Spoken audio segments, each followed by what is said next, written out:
Putin News Now. A Russian arms dealer who wanted to run for local office traded places with Griner. The ultra-nationalist Liberal Democratic Party of Russia, LDPR, has endorsed Viktor Bout in his bid for a seat in the regional legislature of Russia's Ulanovska region. According to state news agency RIA, a Russian arms dealer who was freed in a prisoner swap for American basketball star Brittany Griner has been selected as the candidate of a far-right party for a seat in a Russian regional legislature. Known as the Merchant of Death, Viktor Bout spent 10 years of a 25-year sentence in U.S. prisons for arms-dealing charges before being exchanged for Olympic gold medalist Abby Griner in December.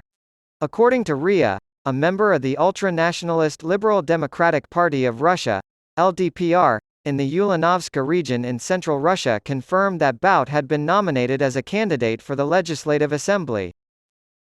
In 2008, U.S. agents conducted a sting operation in Thailand and arrested Bout. However, despite being labeled as one of the world's most prolific arms dealers by the U.S. Department of Justice, Bout has always maintained his innocence. Griner was found in possession of vape cartridges containing cannabis oil, which is illegal in Russia, and sentenced to 9 years in a penal colony in 2022, following a judicial process that Washington deemed to be a sham.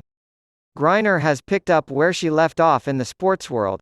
After moving back to Russia, Bout made it public that he had joined the LDPR.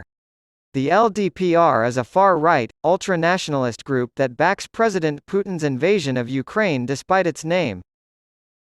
Andrei Lugavoy, wanted in the UK for the 2006 murder of ex-KGB officer and Putin critic Alexander Litvinenko, has previously found refuge in the LDPR.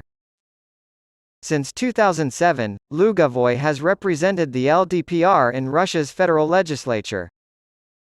Litvinenko drank radioactive polonium-210 tainted tea, which ultimately proved fatal.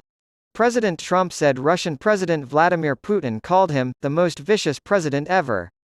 For years, Trump has claimed he has prevented Putin's invasion of Ukraine with his assistance.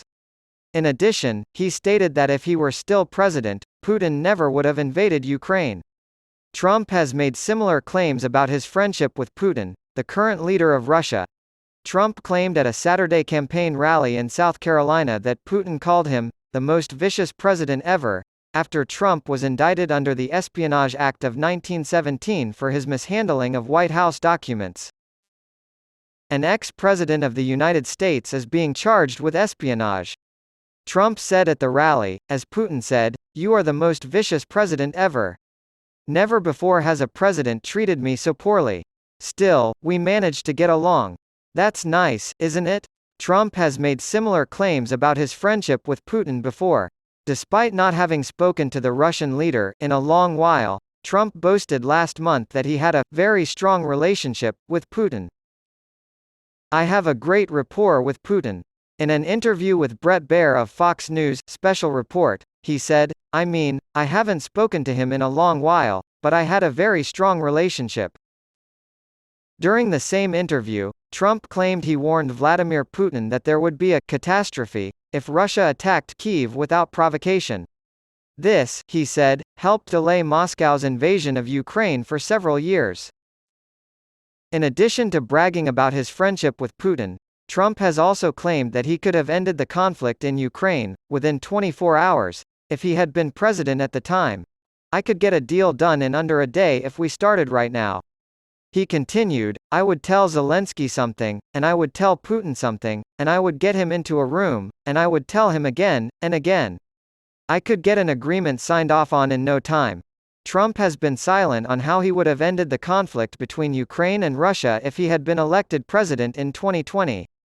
It has been reported, based on a recording of a radio interview he had with Sean Hannity that has since been leaked, that Trump would have agreed to Putin's control of certain areas of Ukraine in order to prevent war. Those comments were omitted from the clips used by Hannity on his Fox News show.